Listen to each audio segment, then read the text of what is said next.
Dear Journal, is the Apple Watch really the pinnacle of a futuristic watch design?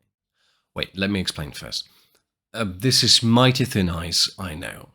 But lately I've been thinking a lot about a futuristic watch design.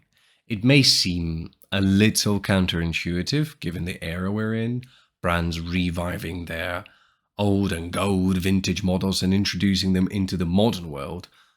Longines Legend Diver or Tissot PRX, just to name a couple.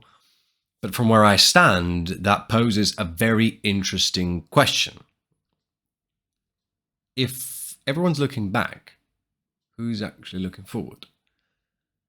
Most brands nowadays stick with what's familiar, play it safe. When they reimagine an older model, they rarely deviate from our traditional, more classier silhouettes. And yet, as soon as smartwatches entered the picture, tables have turned a bit. I know we talk a lot about smartwatches on this channel, but please bear with me, I'll explain. Apple didn't exactly reinvent a wheel. The idea of slapping a rectangular object on your wrist and calling it a watch is about 100 years old, with Cartier Tank claiming that heritage pedestal. But they introduced a new style.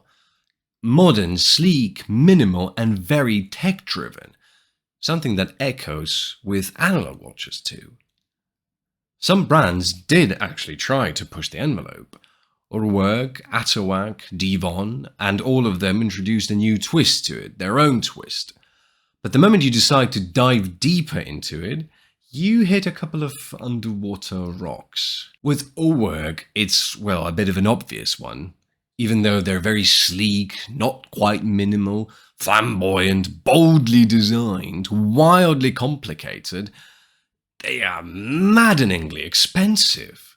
On a second-hand market, Urwerks are worth thousands, at times hundreds of thousands of dollars. Just open up Chrono 24 and take a look for yourself. That thing on your wrist looks like a spaceship prop for a sci-fi film. And it costs the same. Then there's Atowak. They offer equally bold designs and technological movements as well, but only for $2,000. And just as we might think that we hit a bullseye, we are met with a dreading realization. Those things are massive. Like wrist-dominating massive. Say you want an Atowak Tarantula, the most Urwerk, non-Urwerk experience. Sounds more than fair to me, to be honest. But the case size of it is 49 millimeters, making it an absolute giant of a watch. My own wrist limit is 41, maximum 42 millimeters, and it brings incredible frustration to me that I just can't physically wear that watch. With all honesty, Urwerk suffers from all the same problems, but Atowak sounded a little bit more appealing now due to its price point. And I think the problem is somewhat of clearly established. These watches are just far from being accessible. There's a good compromise that can be offered as a solution. You have to give props to Richard Mille for creating an extremely luxurious timepiece that does look and feel very modern when you look at it, when you wear it, when you just experience it. It does hit that sweet spot.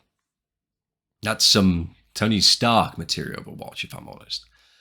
And it does fix the problem of a case dimension, since they're quite smaller. With that fix, it multiplies the problem of cost, though, since an RM will set you back hundreds of thousands of dollars. Accessibility at its finest, I suppose. And since trying Atowak or Urwerk on a wrist is a slightly harder challenge to accomplish, Apple Watch just keeps surfacing up again and again as an easy solution.